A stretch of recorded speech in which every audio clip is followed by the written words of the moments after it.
So this is the continuation of the manifestation of nationalism in Southeast Asia.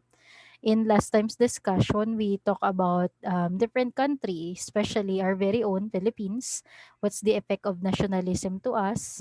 And I will not discuss this again, ha. If you would like to recall about this lecture, I am actually able to upload it on YouTube, but I haven't put the link yet on our lecture board. So I'll make sure to have that later. Yan, so for you to have a review about Philippine nationalism, and then also we talk about Myanmar, what happened to Myanmar and its struggle for democracy and independence. Na up until now, they're still having issue towards that. 'Di ba? With what happened with Aung San Suu Kyi at the present, so their freedom or democracy is still at the verge of collapsing. So um, they're under military ruling so far because Aung San Suu Kyi is imprisoned, so house arrest. And there are a lot of protesters being killed currently in Myanmar for their battle for freedom. And there's this image right here of people fighting for their democracy. Then we also talk about Indonesia and the power that the Dutch government have for them for a long period of time. But soon enough, they're able to regain the independence that they wanted. Okay, so this is the portion wherein we stop. And the topic that we're about to discuss is about Vietnam. Okay, so let's have this discussion. So the Vietnamese nationalism spread and formed a revolutionary league in the Viet Minh League. Revolutionary League named Viet Minh. This is actually proposed or somehow proponent by Ho Chi Minh. Okay, so in 1941. So during that time, Vietnam is under the control of France, and Ho Chi Minh and Vo Nguyen Giap. I'm sorry for the pronunciation, kasi naman we're not from Vietnam. Pero as long as the spelling is like that. Diba? Let's just read it the way it is. Very Filipino way. Pero anyway, this partnership, Ho Chi Minh and Giap, somehow have that vision for their country, that they wanted their country to be liberated from Western power, which is France. The thing also I notice in colonization, whenever it's a British group that somehow colonize a certain land, a tendency that land will soon be prosperous, except India. Pero actually, some parts of India are prosperous, some parts not. Those who are handled by Britain, they got prosperous. And so is Hong Kong, 'di ba? Countries that were actually touched by Britain becoming prosperous.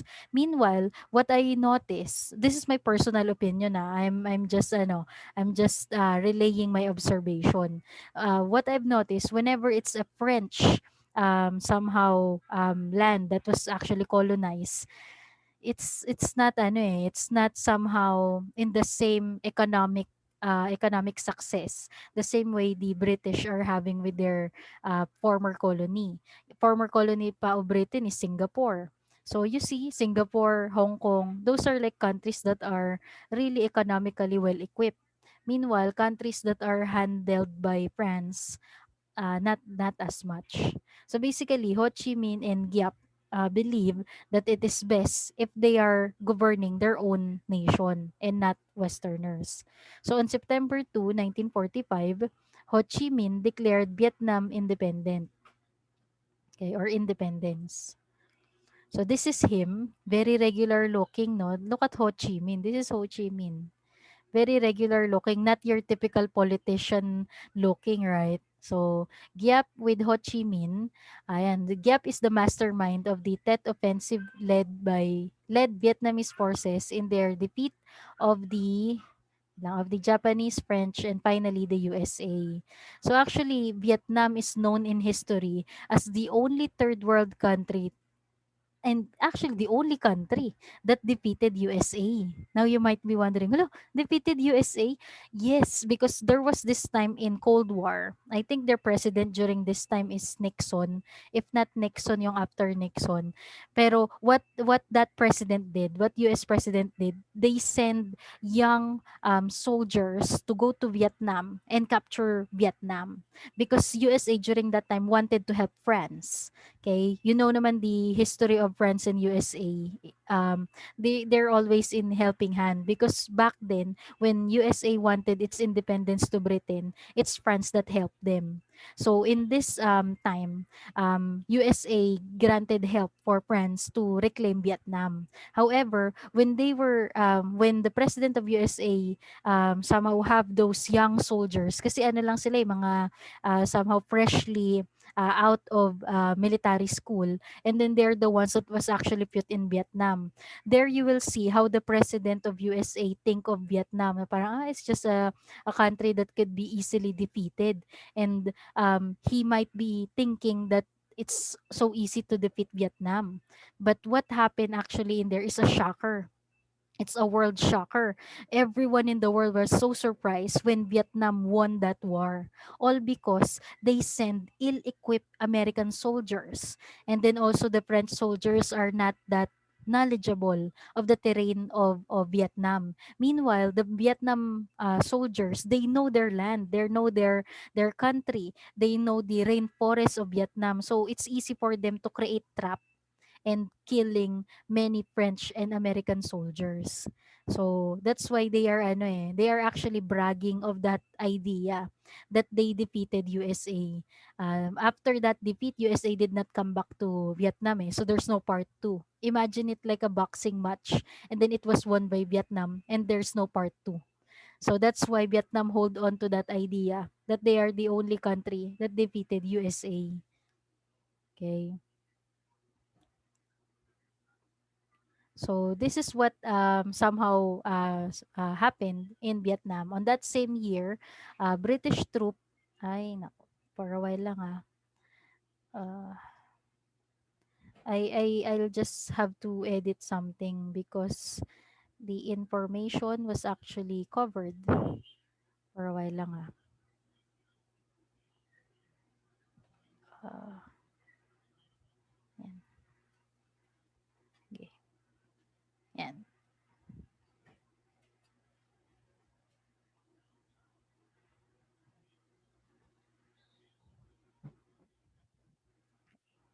Is it visible now? Yan. So on that same year, British troop arrived in Saigon. So Saigon is a place in Vietnam. Yan. So they arrived in Saigon to receive surrender of the Japanese.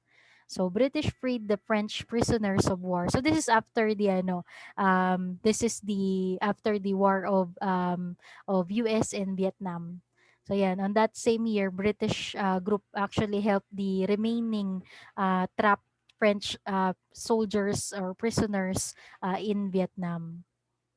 So yan. So they divided Vietnam into two. So the north, which is somehow where Ho Chi Minh is the leader, and the south, wherein there's this unpopular leader named Ngo Dinh Diem, like that. So, since of the popularity of Ho Chi Minh after the victory over France and USA, the northern part of Vietnam is more, ano ba, more appealing to the people. Like Ho Chi Minh's leadership is more desired than the leader on the south. So USA stepped into the conflict, yun nga, as I've mentioned, in Vietnam War, and millions of American soldiers were thrown in the battle, desperately trying to save the democratic south of Vietnam. So communists won, and Hanoi became the capital of Vietnam. So this is what Vietnam looked like long before they got that victory. So it is divided into two.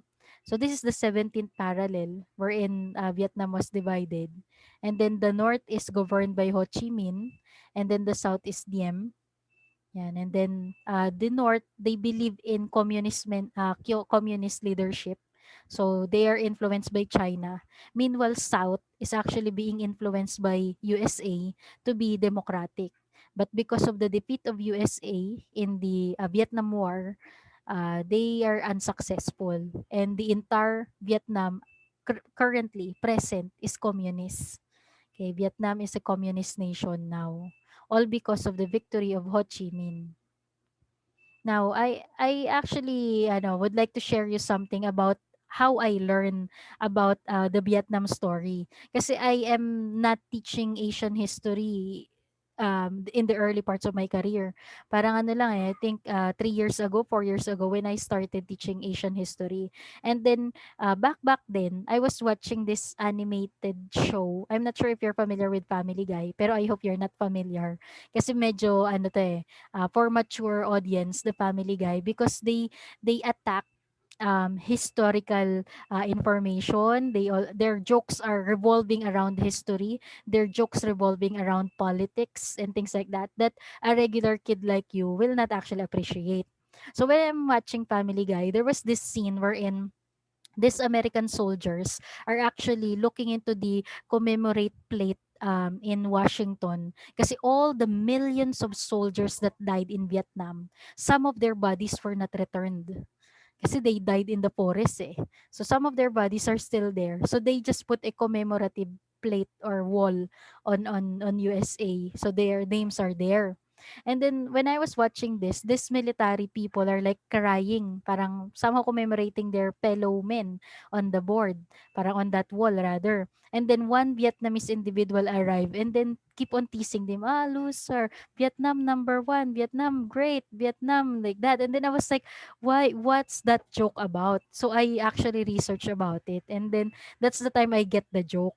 So why I'm saying this to you, it's because there are some information in history that might actually be presented to you, and you will not get it if you are unfamiliar with its historical background. So what happened to me in this joke in Family Guy. So this is where I notice and learn that it's Vietnam, the only country in the world that defeated USA.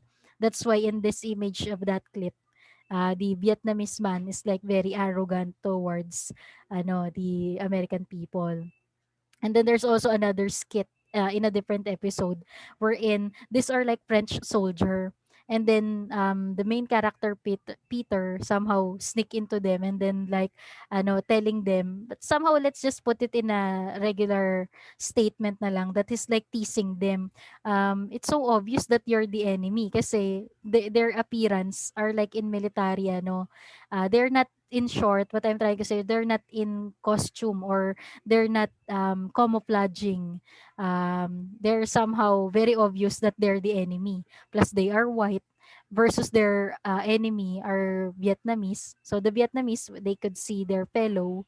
Meanwhile, once they see a white man, it's automatically their enemy. So what I'm trying to say in here, they're easy to track. Yun. So these are the reasons why they said Vietnam won that war. It's because easy target are the French and Americans. Plus they are ill prepared and things like that. So that's how Vietnam was able to take their independence and nationalism through fighting for their rights. Okay. So yun. So now let's move forward with the Cold War. So as that culminates, as that ends, Cold War happened. Now, Cold War is different than World War One and World War Two, because Cold War is a war that was not actually fought by battle, but rather economics and achievement.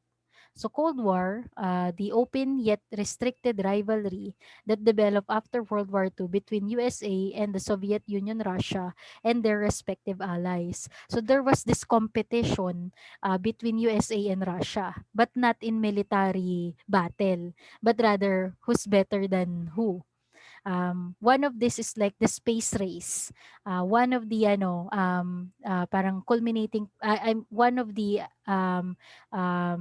factor in Cold War is the space race, wherein first achievement in the mankind is when Russia sent the first person on the space.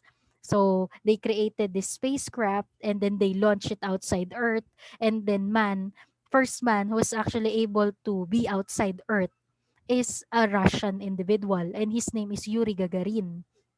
So imagine the pride that Russia had during that time. We send a man on space. So it's like it's like a bragging rights that what a wonderful technology they have. So of course USA don't like that idea. Nah, you're not gonna win the space for that aspect. So what USA did, they created series of studies and researches how to put a man on the moon. So they're trying to somehow outperform Russia kasi Russia put man outside the earth, but USA's goal is to put a man on the moon. So I think you know naman who's the first person on the moon. Who is that? Anyone recitation? Who's the first man who stepped on the moon? Yes, Gamba. Zep. Neil Armstrong po. Okay, Neil Armstrong. He's the first man to step foot on the moon. However, he's not the only one in there. There are two.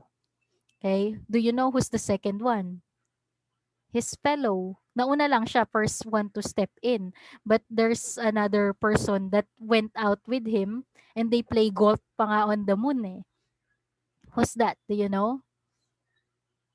If you're fond of what... yes, Roa. Guess ko lang po, is it Aldrin? Yes, Hindi. Buzz Aldrin. Yeah, Buzz Aldrin. That's why I was about to enter the information about Toy Story. Kasi Buzz Aldrin is the inspiration of Buzz sa Toy Story. Ayun. So, anyway, si Buzz Lightyear yon. But in real world, it's Buzz Lightyear. Ay, Buzz Aldrin, sorry. So, si Buzz Aldrin is actually on the same shuttle with I forget the first one, no? Neil Armstrong. Yeah, Neil Armstrong. Can you tell me what did Neil Armstrong say about that such moment when he stepped on the moon? What did he say? Parang what is his famous quote when he stepped on the moon? What did he say when he stepped on the moon? Like famous statement. Anyone? Very ano yun, very popular in history what he said. Can't remember. 'Di ba he said, one small step for man, one giant leap for mankind. So what he's trying to say is that when he as a human being step foot on the moon, it is not just his step. It is a step for the entire mankind. So it's like the success of all. So when he actually said that, it's actually a very impactful moment in the world. Because when that happens, everyone's watching actually. Everyone all over the world watching how a man can actually go to the moon. So this actually he heightened the warfare between Russia and USA. Kasi Russia only was able to put a man on the outer space, but USA was able to put a man on the moon. But years after, Russia was also able to send people on the moon. Kaso their names are not that very famous na kasi it's Neil Armstrong who's the first. Pero there are actually a lot of people that went to the moon already. Kaso after I think three voyages, after three going in there of US and then some for Russia, they did not repeat it again. Some said there's nothing to see in there kasi they'll spend millions and millions of dollars for the space shuttle and then all they could see is like a big giant rock. Kaya some said they did not return already in the moon or on the moon. So anyway, yun, that's the very idea in there. Tunog sci-fi, no? You might be thinking, how is that even a war? But in reality, that is indeed a war. Even now, what's happening with COVID, it is a war. A different form of war. Kasi years before, ang war is like World War One, World War Two, firing guns and killing one another. Then nag-evolve siya, di ba? It became Cold War, like a war that is like cold shoulder, parang wala na lang pansinan, or like let's just somehow achieve on a certain field that we are good at. So that's Cold War. But now in this COVID pandemic, try to notice there's still also like a war happening wherein certain countries, powerful countries, are developing their own vaccine, and then it shows how advanced their medical uh, field is, di ba? Like what happening with USA, and then with Britain having their own vaccine as well, China having their own vaccine, Russia having their own vaccine. So it is like ano, a war as well. And then they're selling or somehow they're sharing those vaccines to other countries who cannot afford to create their own vaccine. So tendency, if they had that, there would be a political connection, like what's happening with Philippines and China.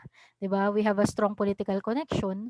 So their vaccine is like being given to us. Some said it's free, some said it's in a cheaper price. And then USA also trying to get their products to us, 'di ba? So it's like a war in a sense, but in a different connotation. Yan. So, here are the countries affected during the Cold War. So, this Cold War somehow also, aside from the space race, there's also a war of democracy versus communism. Since Russia's form of government is communism, while USA form of government is democracy, and then they're trying to outwit one another, which is better, which is the worst. They're also trying to promote their type of government na parang Russia's claiming we are the best because we're under communists. And then USA be like we are the best because we are in democracy. So they're trying to influence the world based on their government type. So those countries that were affected with that democracy versus communism is Vietnam.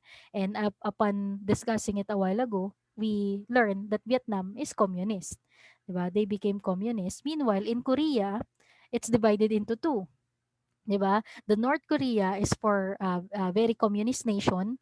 Who is the leader now of North Korea? Can someone recite?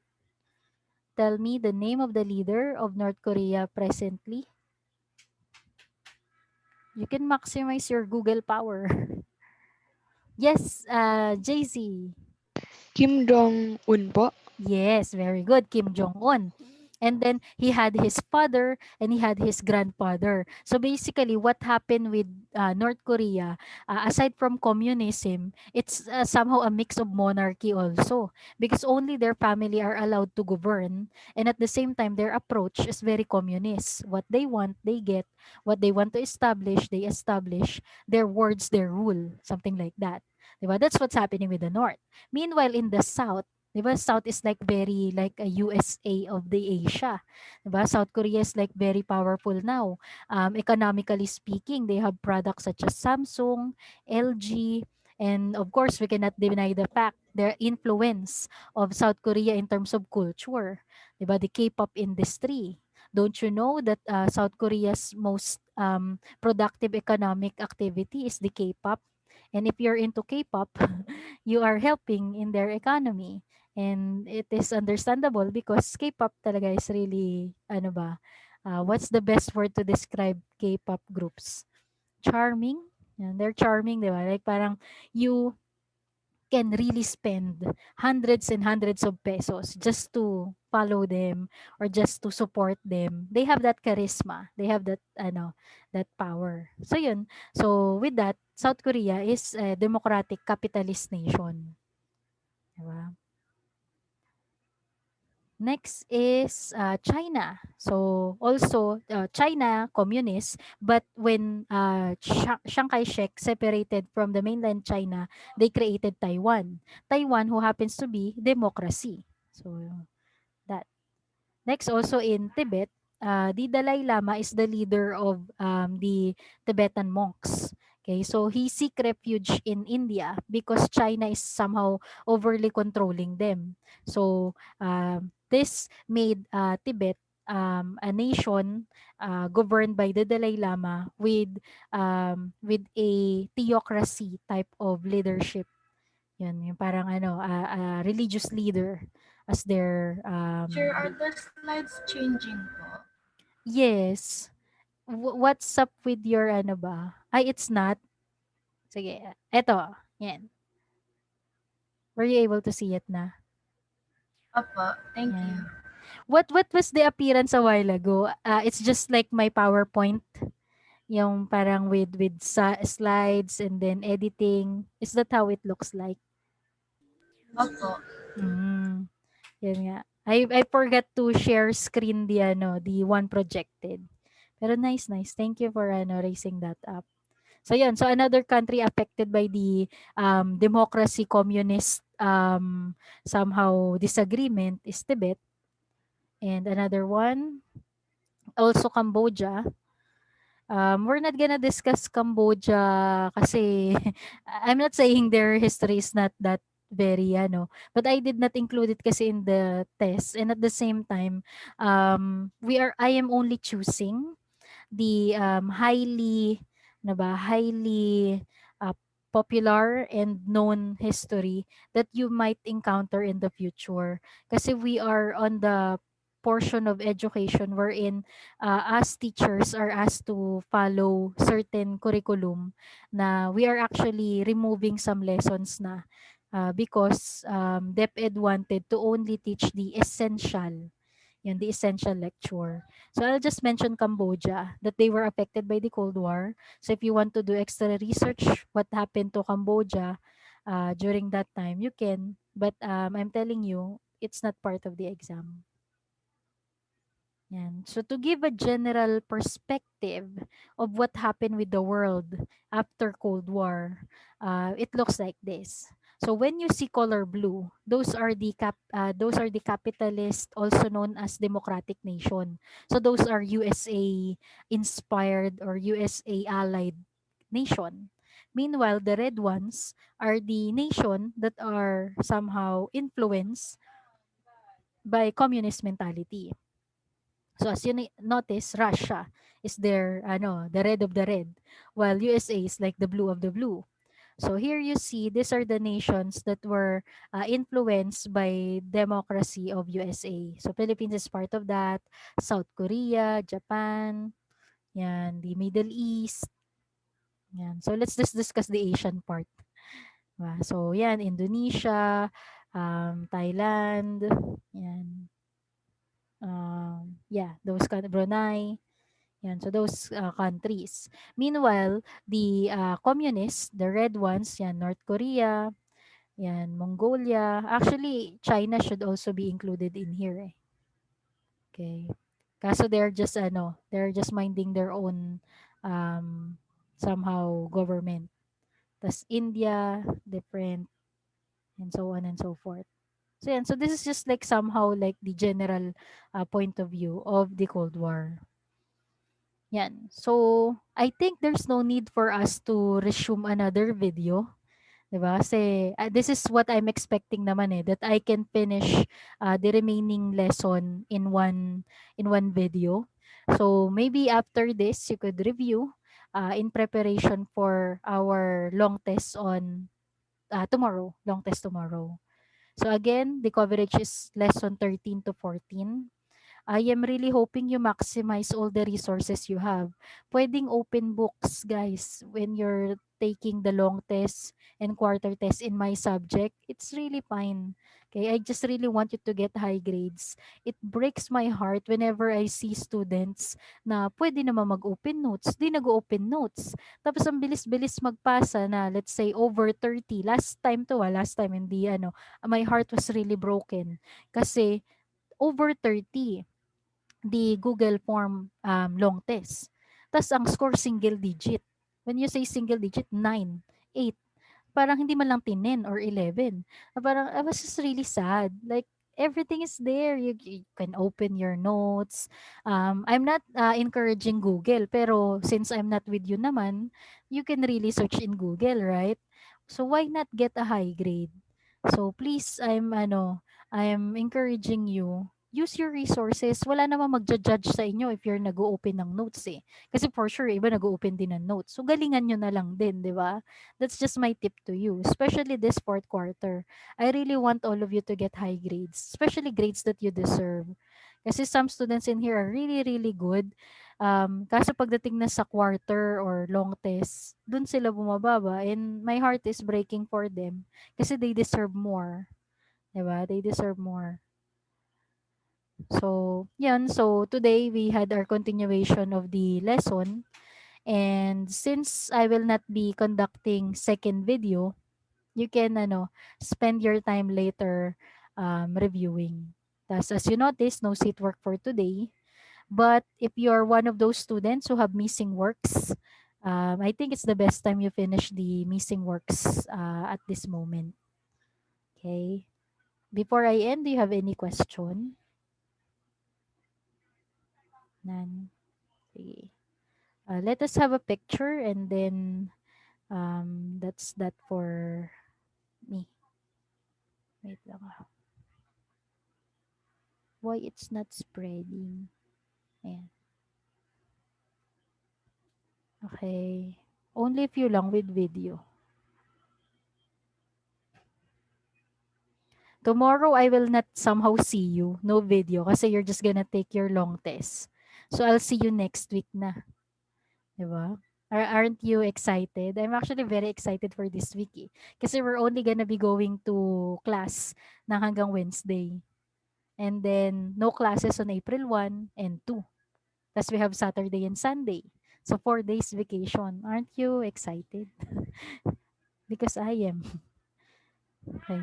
So, let's have our picture attendance. Okay, 1, 2, and 3. And for a while lang ah. I'll just save this.